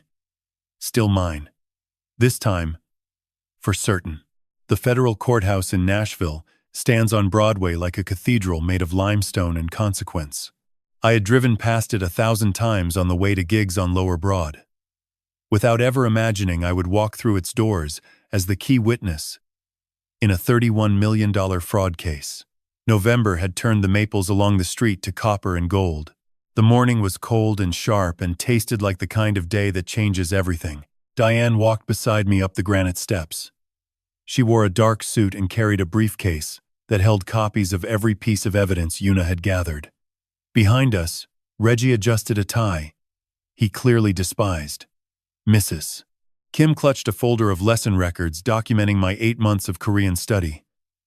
Tommy Ortiz carried a laptop loaded with audio analysis software. My team, assembled by a dead woman who had seen this day coming 2 years before it arrived. Courtroom 6 on the 4th floor was paneled in dark walnut, with tall windows that let in cold autumn light. The federal seal hung above the judge's bench. Rows of oak benches were packed with journalists and spectators. This was the biggest fraud case in Tennessee in over a decade. People wanted to see it. I took my seat behind the prosecution table and looked across the aisle. The defense table held the people who had tried to erase my life. Chairman Choi Dong-hyun sat upright in a charcoal suit. Even in a courtroom facing 15 federal charges, he carried himself like a man who owned the building. Madam Choi sat beside him, pearl necklace in place, expression frozen in dignified outrage. Soo-yeon wore black. Her face was a mask I had seen before, but now the mask had cracks, dark circles, a jaw that clenched and unclenched rhythmically. Marcus sat at the far end of the defense table. He had lost weight. His suit hung loose on his frame. He stared at the table surface and did not look up. Not once. His attorney had negotiated a separate arrangement, reduced charges in exchange for full cooperation. He would testify against the Choi family, his wife, his father-in-law, the people who had owned him for 10 years. Dr. Kenneth Park sat behind them with his own counsel. No white coat now, no manufactured sympathy. Just a man in a gray suit, waiting to hear how many years of his life would disappear. Judge Robert Callahan entered at 9 sharp. 60-ish. Silver hair. The kind of judge who ran his courtroom the way a conductor runs an orchestra. Precisely, and without tolerance, for improvisation. The United States Attorney for the Middle District of Tennessee may proceed, he said. Assistant United States Attorney Catherine Wells stood. She was 45 with auburn hair and a voice that filled the room without effort. She spoke directly to the jury. Ladies and gentlemen, this case is about a family that built an empire on fraud and tried to silence the one person who discovered it. Choi Biomedical, a pharmaceutical company controlled by Chairman Choi Dong-hyun, submitted over $31 million in fraudulent insurance claims over 5 years. 47. Fabricated patient files. False diagnoses. Phantom treatments billed to Medicare and private insurers.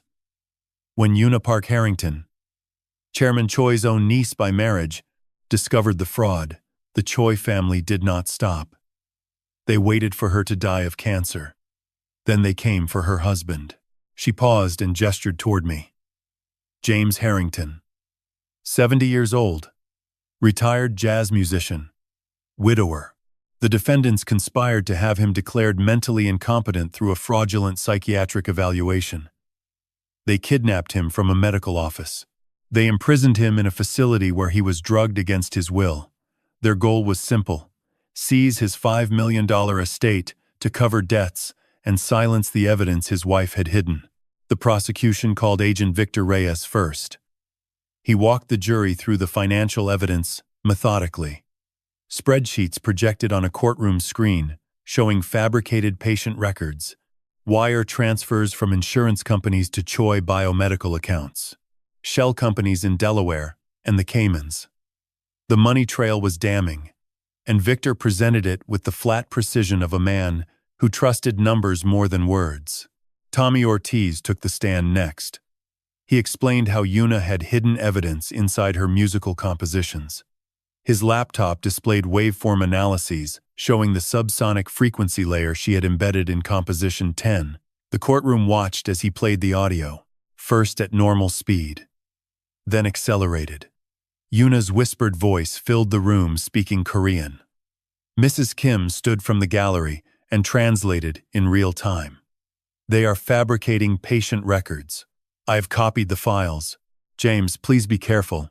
Several jurors leaned forward. One covered her mouth. Mrs. Kim herself took the stand after Tommy. Catherine asked her about my Korean studies. Mrs. Kim spoke with quiet authority. Mr. Harrington enrolled in my beginner Korean class in February of this year. Over 8 months, he completed the equivalent of 3 years of university-level study. He memorized over 2,000 vocabulary words. He can read and write Hangul fluently. He translated his wife's 12 compositions largely on his own by the end. This is not a man with cognitive decline. This is one of the most determined students I have ever taught. The defense attorney attempted to discredit her. You are not a medical doctor. You cannot diagnose or rule out dementia. Mrs. Kim straightened in her chair. I have been teaching Korean for 32 years. I have worked with thousands of students of all ages. I know the difference between a sharp mind and a failing one. Mr. Harrington's mind is as sharp as this courtroom is full. A ripple moved through the gallery. Judge Callahan suppressed what might have been a smile. Reggie took the stand last that day.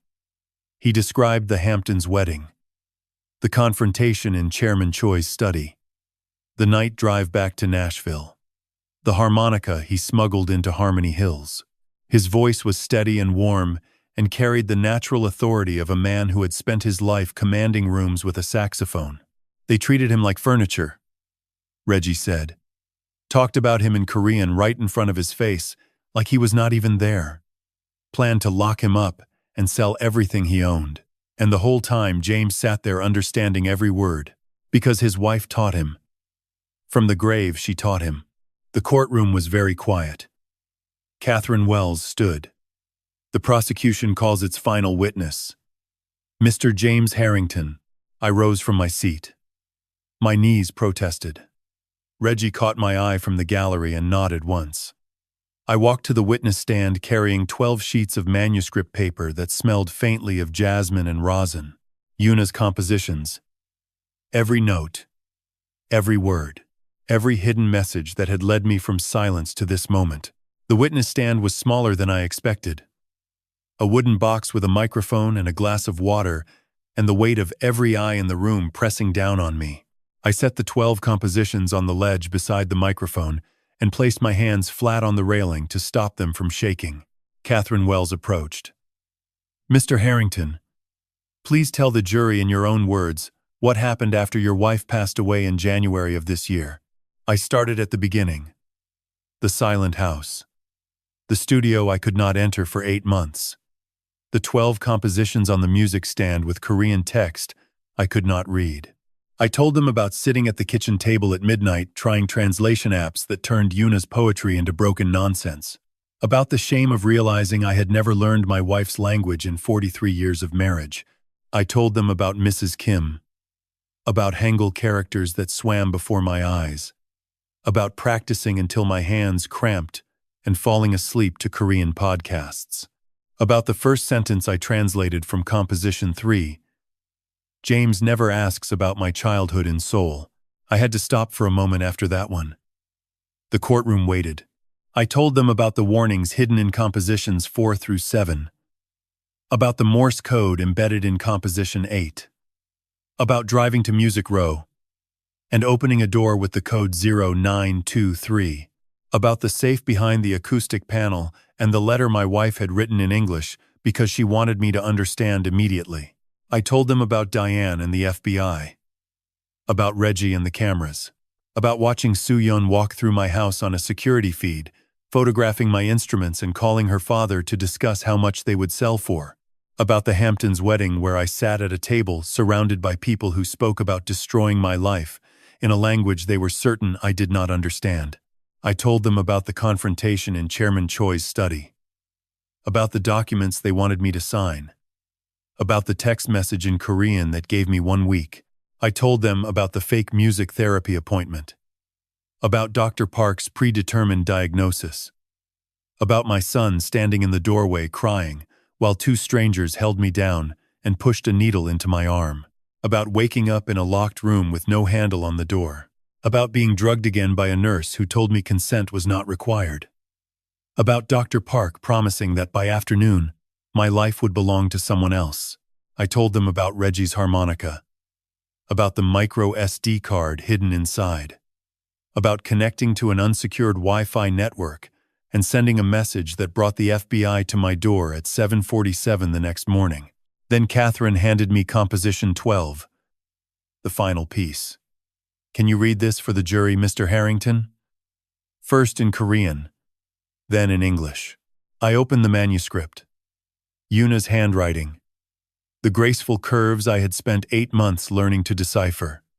The courtroom was silent. Not the institutional silence of Harmony Hills. A living silence. The silence of 200 people holding their breath. I read the Korean aloud. My pronunciation was not perfect. Mrs. Kim would have corrected my tones on at least 3 syllables. But the words came. Steady. Clear.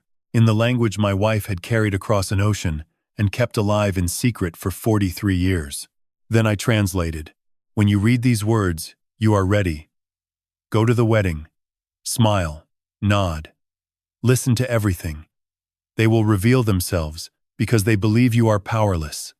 You are not. You are the man I fell in love with in a jazz club on a rainy night. The man who played trumpet like he was telling God a secret. I am so proud of you, James. This is the last time I protect you. From now on, you protect yourself. I love you, across every language. Forever. Your Yuna. The silence held for 3 full seconds. Then a juror in the front row pressed her hand over her mouth. Another removed his glasses and wiped his eyes. In the gallery, Mrs. Kim was crying quietly. Reggie stared at the ceiling, jaw tight. Tommy had his head in his hands. I looked at Marcus. My son sat at the defense table with tears running down his face. His shoulders shook. His attorney placed a hand on his arm, but Marcus did not seem to notice. He was looking at me for the first time since the trial began, not with guilt or fear or calculation, with something that might have been recognition, as if he were seeing me clearly for the first time in years. I spoke directly to him. The microphone carried every word to the corners of the room. You were my son. Your mother loved you more than you will ever know. She wrote 12 compositions and hid messages in music because she believed that love should outlast everything, even betrayal. I forgive you, Marcus, but I will never forget. Marcus lowered his head to the table and sobbed. Catherine rested. The defense called no further witnesses. Closing arguments were brief. The jury deliberated for 4 hours and 37 minutes. At 8:15 that evening, they returned. The foreman stood. Guilty on all counts. Chairman Choi Dong-hyun. Guilty.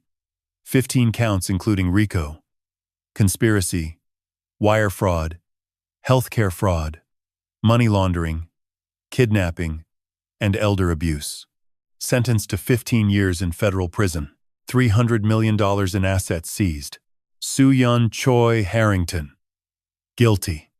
7 counts including conspiracy, fraud, kidnapping, and elder abuse. 7 years. Dr. Kenneth Park.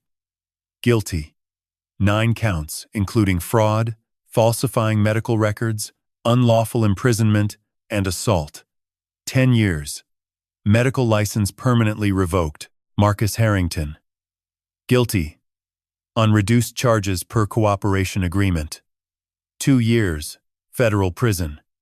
3 years. Supervised probation. Full restitution. Judge Callahan looked at the defendants.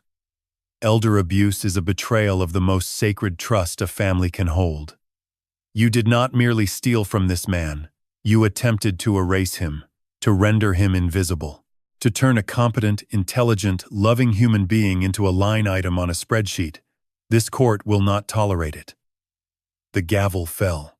Outside the courthouse, the November air hit my face like cold water. The sky was darkening. Street lights flickered on along Broadway. Diane shook my hand. Mrs. Kim hugged me. Tommy nodded from a respectful distance. Reggie stood on the bottom step and waited. I walked down to him. We stood side by side looking out at Nashville. The honky-tonks on Lower Broad were starting to light up. Somewhere a pedal steel guitar was warming up. The city was doing what it always did, making music. What now, Piano Man? I thought about Yuna. About 12 compositions. About a locked door with no handle. And a harmonica that carried a message across enemy lines. About a woman who chose love over blood and left me everything I needed to survive. Now, I build something. 9 months after the verdict, I stood in front of a building I never thought I would live long enough to see. The Una Harrington Music and Cultural Foundation occupied the corner of 5th Avenue and Joe Johnston in East Nashville, 3 blocks from the old Printer's Alley, where I first heard a woman hum a Korean lullaby over the sound of a tenor saxophone in 1981. The building itself was modest by Nashville standards, a converted 2-story brick warehouse with tall industrial windows and a roof garden that Mrs. Kim Yoonji had insisted on, because Yuna once told her that every place of learning should have a place where things grow. It was the second Saturday of June, 2025. The morning had started gray. A low Tennessee sky pressing down on the city like a warm hand. But by 10 o'clock the clouds cracked open and sunlight poured through the warehouse glass like a spotlight finding its mark. I adjusted the collar of my linen jacket, the navy one Yuna bought me for our 40th anniversary, and looked out at the crowd gathering on the sidewalk. 212 chairs had been set up in the main hall, and every single one was taken. Another 60 or 70 people stood along the back wall, near the freshly painted mural of a piano, merging into a Korean mountainscape that a local artist named Sophia Reyes, no relation to the FBI agent, though I asked, had spent 4 months completing. Tommy Ortiz was the first person I saw when I stepped inside. He was crouched near the stage adjusting a microphone cable, wearing a clean black shirt for once instead of his usual wrinkled flannel. He looked up, gave me a thumbs up, and mouthed the words, "Levels are perfect." Tommy had designed the entire sound system for the Foundation's performance hall pro bono. When I tried to pay him, he told me that Yuna had once spent 3 hours teaching him how to hear the difference between a major 7th and a dominant 7th chord. And that was a debt money could not settle. Mrs. Kim Yoonji sat in the front row beside her daughter, both wearing handboks, Mrs. Kim's in deep emerald, her daughter's in pale rose. Mrs. Kim had aged visibly since the trial, the stress of testifying, of reliving the years she watched Yuna sit alone in the community center library, while her American husband played gigs across town, had settled into the lines around her eyes. But today she was smiling. She caught my gaze and placed her hand over her heart, a gesture she had taught me during our very first Korean lesson. It meant, "I am proud of you." Reggie Dawson was backstage tuning his saxophone. I could hear the warm-up scales drifting through the curtain B-flat major. Then a chromatic run. Then a phrase from Coltrane's Naima that he always used to settle his nerves. Reggie had not changed much since the night he broke into a Hamptons dining room to pull me out of a trap, or the afternoon he smuggled a harmonica with a micro SD card into a locked psychiatric ward. His knees were worse. His hearing in the left ear was down another 10%. But his tone was still golden, and when I asked him to perform at the opening, he said, "Brother, I have been waiting 72 years for someone to build me a stage that means something." Diane Calloway arrived at 11, shaking hands with the mayor's cultural liaison and a representative from the Tennessee Arts Commission. She had handled the foundation's incorporation, tax-exempt filing, and property transfer with the same precision she used to dismantle Chairman Choi's defense. The building had been purchased for $1.4 million, using a portion of the civil recovery settlement. The courts had returned $3.8 million of the seized assets to my estate after the Choi family's accounts were frozen. The rest went into an endowment that Diane structured to fund free music lessons, Korean language classes, and legal aid clinics for elderly residents. She told me the endowment would sustain operations for at least 15 years without additional fundraising. I told her Yuna would have called that enough. At noon, I walked onto the stage. The hall went quiet. I looked out at faces I recognized, and faces I did not. I saw Tom Garcia, the landscaper who had maintained our garden for 11 years, and who had testified about Suyan's late-night visits to the property. I saw Agent Victor Reyes in a gray suit near the exit, arms crossed, watching the room the way he watched everything, like a man who had learned that trouble preferred crowds. I saw 2 reporters from the Tennessean and a camera crew from a local PBS affiliate. I did not see Marcus. I had written a speech. Diane had reviewed it. Tommy had timed it at 7 minutes. But when I opened the folder and looked at the first line, I closed it again. Instead, I sat down at the Steinway Eunice Steinway, moved from our home studio to the foundation stage, and I played composition number 12, the last piece Una ever wrote. The farewell she hid inside 12 handwritten scores, behind a Morse code lock and a 4-digit safe, because she knew that the only way I would ever hear her final words was if I loved her enough to learn her language. I played it slowly. The melody was simple, built on a pentatonic scale that moved between C major and A minor. Bright, then tender, then bright again. The Korean lyrics were written above the treble clef in Yuna's careful handwriting. I sang them. My pronunciation was imperfect. Mrs. Kim later told me I still confused the aspirated consonants, but I sang every word. And when I reached the final verse, Ne Salang, Dung Sine, Uyu Magul, Dulio Juseo, Guligo, Ala Juseo, Nanun Hung Sung Yeogi, Is Eosta. I heard Mrs. Kim crying in the front row. The translation: My love, listen to your music, and know that I was always here. When the last note faded, 270 people were silent for 11 seconds. I counted. A musician always counts. Then Reggie walked out from behind the curtain with his saxophone, nodded once, and joined me. Tommy brought the levels up, and for the next 40 minutes, we played every one of Yuna's 12 compositions, from First Night to Farewell, in the building that bore her name, in the language I had finally learned to speak. After the concert, Mrs. Kim found me near the rooftop garden. She handed me a small envelope. Inside was a photograph I had never seen Yuna at the Korean Community Center, sitting at a table, teaching a child to write Hangul. On the back, in Yuna's handwriting, "This is what I always wanted to build." I pinned the photograph to the foundation's front desk bulletin board, next to the hours of operation and the schedule of free Korean lessons beginning in September. Then I walked home along the river in the June heat, Yuna's jade bracelet in my pocket, and for the first time in 2 years, the house on Percy Priest Lake did not feel empty. Marcus wrote to me 11 days after the foundation opened. The letter arrived in a plain white envelope, no return address, postmarked from a federal minimum security facility in Pensacola, Florida. The handwriting was his tight, slanted slightly left. The same penmanship his mother tried to correct when he was 9 years old, and he refused, because he said, left-handed people see the world differently. I remember Yuna laughing at that. She told me in Korean, though I did not understand it then, that stubbornness was not vision, but that love sometimes makes them look the same. I opened the letter at the kitchen table with a cup of black coffee and Yuna's jade bracelet sitting beside the sugar bowl where I kept it now. The letter was 4 pages long. He wrote it on lined notebook paper, the kind they sell in prison commissaries for 30 cents a sheet.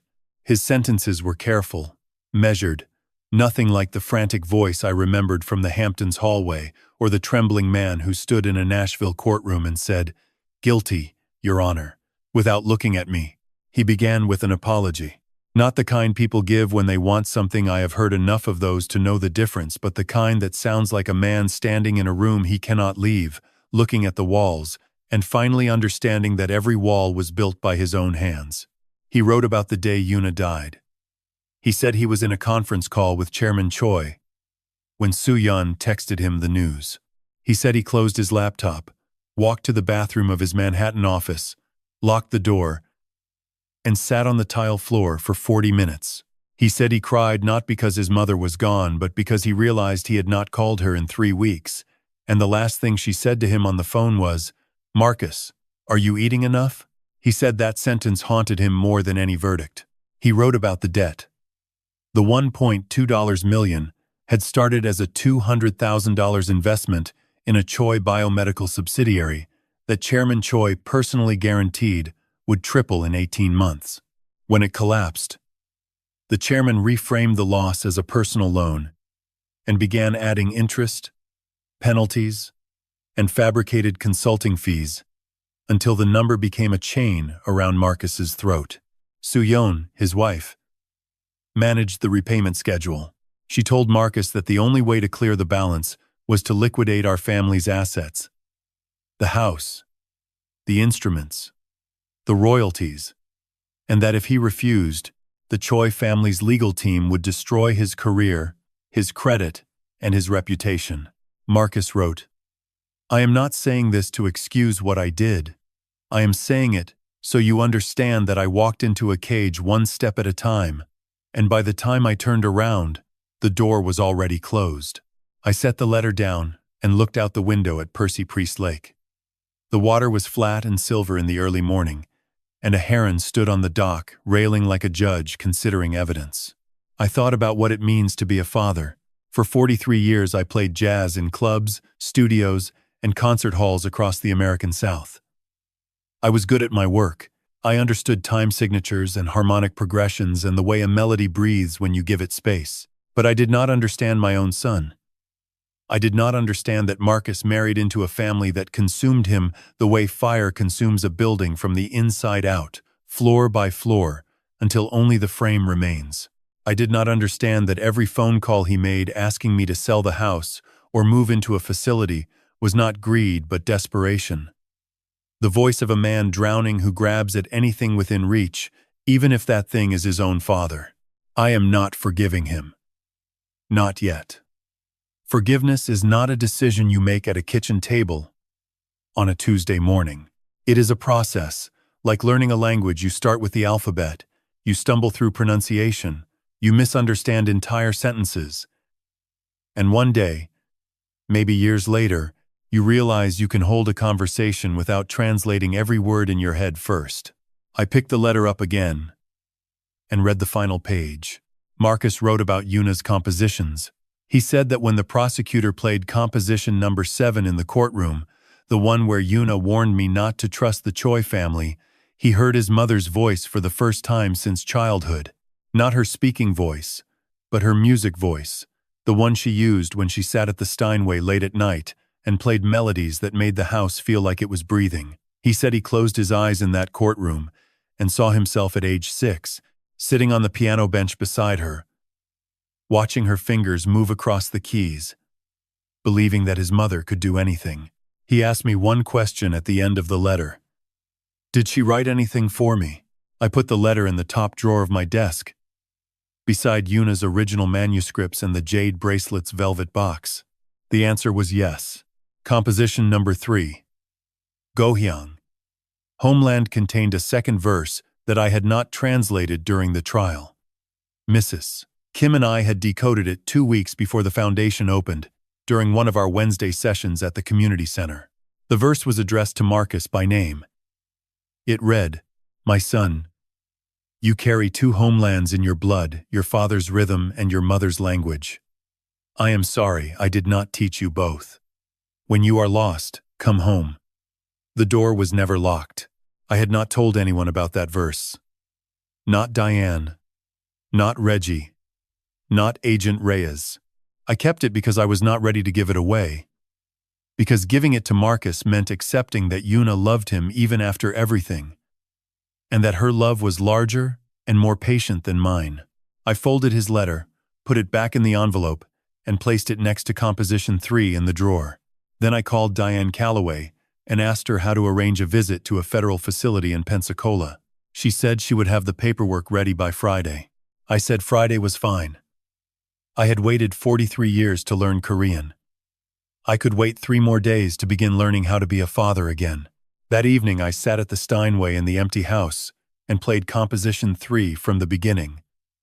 Both verses, the original and the hidden one. The melody filled the living room the way water fills a glass, slowly, completely, until there was no space left for silence. When I finished, I left the fallboard open. Yuna always closed it. She said dust was the enemy of a Steinway's hammers. But I left it open, because I wanted the piano to breathe. The way a house breathes when someone finally opens all the windows, and the air that comes in carries the smell of the lake and the sound of crickets, and the memory of a woman who wrote 12 songs in a language her husband did not speak, trusting that love would eventually become fluent. The drive from Nashville to Pensacola took 9 hours and 14 minutes.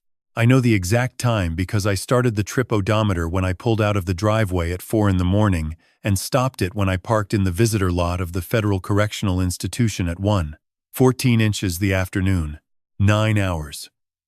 14 minutes. 547 miles. And one rest stop outside Montgomery, Alabama, where I sat on a concrete bench and ate a gas station sandwich and watched a father teach his daughter how to throw a football in the parking lot. She was maybe 7 years old. She kept dropping the ball. He kept picking it up and placing it back in her hands. Neither of them seemed to mind. Diane had arranged the visit through Marcus's facility counselor. Federal minimum security allows approved visitors on Saturdays and Sundays. 8 in the morning to 3 in the afternoon. I had been approved 2 weeks earlier after a background check, which Diane said was ironic, the victim being screened to visit the man who conspired against him. I told her irony was just God's way of editing a story. The facility did not look like what I expected. There were no towering walls or razor wire, just a cluster of low beige buildings surrounded by a chain-link fence and flat Florida scrubland stretching toward the Gulf. Inside, the visiting room was a wide-open space with round tables bolted to the floor, vending machines along one wall, and a mural of a lighthouse that someone had painted with more hope than skill. The fluorescent lights hummed a constant B-flat, and I caught myself listening to the pitch, the way I listened to everything, searching for the note beneath the noise. Marcus walked in at 1:32. He was thinner. His hair was shorter, almost military, and the tailored confidence I remembered from the Hamptons. The Italian shoes, the fitted blazer, the watch that cost more than most people's cars had been replaced by a khaki uniform and white sneakers that squeaked on the linoleum. He looked 10 years older and 10 years younger at the same time, as if prison had stripped away the man the Choi family built and exposed the boy underneath. He sat down across from me. For a long time, neither of us spoke. I have played thousands of rests in my career. Whole rests, half rests, quarter rests, moments of deliberate silence that give music its shape, but none of them lasted as long as the silence between my son and me in that visiting room, with the lighthouse mural behind him and the fluorescent B-flat above us, and the sound of other families talking softly at other tables, like background instruments in a piece we had not rehearsed. Marcus spoke first. "You came." "I drove," I said. 9 hours. "You hate driving." "I do." Another rest. 2 beats. Maybe 4. "I read your letter," I said. He looked down at the table. His hands were flat on the surface, palms down, the way Una used to place her hands on the piano before she began playing, grounding herself, feeling the instrument, asking permission. "I meant every word," he said. "I know. I don't expect you to forgive me." "Good," I said. "Because I haven't." He nodded. His jaw tightened, but he did not look away. That was new. The Marcus I remembered from the Hamptons could not hold eye contact when the truth was in the room. This Marcus could. Prison, I supposed, teaches you to look at things you would rather not see, because there is nowhere else to turn your gaze. I reached into my jacket pocket and pulled out a single sheet of paper. It was a photocopy, not the original. I was not ready to give him Una's handwriting, not yet of the hidden verse from composition number 3. Mrs. Kim had helped me transcribe the Korean into both Hangul and a romanized pronunciation guide, and beneath it I had written the English translation in my own hand. I slid it across the table. Marcus picked it up. His eyes moved across the Korean characters first, which he could not read. He had never learned, just as I had never learned, 2 generations of the same failure, and then dropped to the English. "My son, you carry 2 homelands in your blood, your father's rhythm and your mother's language. I am sorry I did not teach you both. When you are lost, come home. The door was never locked. He read it twice. The second time his lips moved, forming the words without sound, the way a musician's sight reads a melody before playing it aloud. When he finished, he pressed the paper flat against his chest with both hands, and his shoulders began to shake. I did not reach across the table. The facility rules prohibited physical contact beyond a brief hug at the start and end of each visit, but that was not why. I did not reach across because I understood that grief, like music, sometimes needs to be played solo before it can become a duet. After a minute, he set the paper down, wiped his eyes with the back of his hand and said, "She wrote that for me? She wrote 12 compositions," I said. "Every one of them was for both of us. I can't read Korean. Neither could I." 8 months ago, he looked at me. Something shifted behind his eyes, not hope exactly, but the space where hope might eventually live. The way an empty room is not yet a home, but contains the possibility of one. "Will you teach me?" he asked. I had not expected that question. I had prepared for anger, for excuses, for the mechanical apologies of a man performing remorse for a parole board. I had not prepared for my son asking me to teach him his mother's language. "I'm not qualified," I said. "My pronunciation is terrible.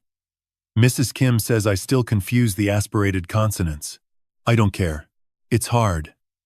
40 letters. The grammar is backwards from English. Dad." His voice cracked on the word. It was the first time he had called me that since before the Hamptons. "Please." I looked at him across the bolted-down table in the fluorescent light of a federal facility in Pensacola, Florida, and I saw my son for the first time in years. Not the man the Choi family molded. Not the defendant who pled guilty. Not the voice on the phone asking me to sell the house. Just Marcus. 44 years old. Scared. Alone. Asking his father for something that money could not buy, and lawyers could not file, and no conspiracy could steal. "Okay," I said. "We start with the alphabet. 14 consonants, 10 vowels."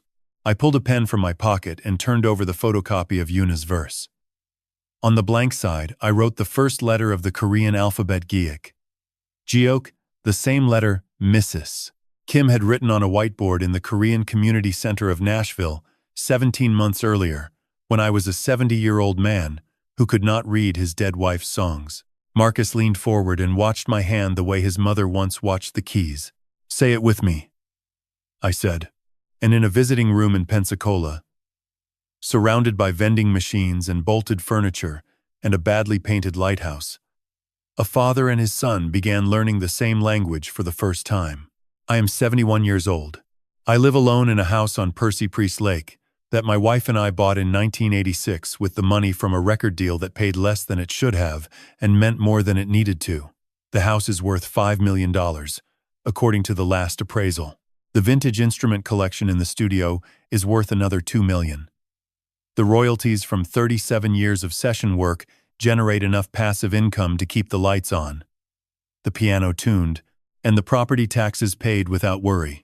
I mention these numbers not because they matter, but because 18 months ago, 4 people sat in a room at a Hamptons estate and discussed those numbers as if they were the sum total of my life, as if a man could be reduced to the market value of his possessions, as if everything I built, everything Yuna and I shared the Sunday mornings on the dock, the arguments about dinner, the quiet drives through the Smoky Mountains with the windows down and Coltrane on the stereo could be appraised, packaged, and liquidated within 6 weeks.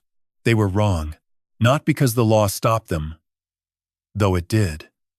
Not because the FBI intervened, though it did. Not because a judge delivered a verdict that sent 4 people to prison, though she did. They were wrong because they made the oldest mistake in the world. They assumed that a man who does not speak your language cannot understand you.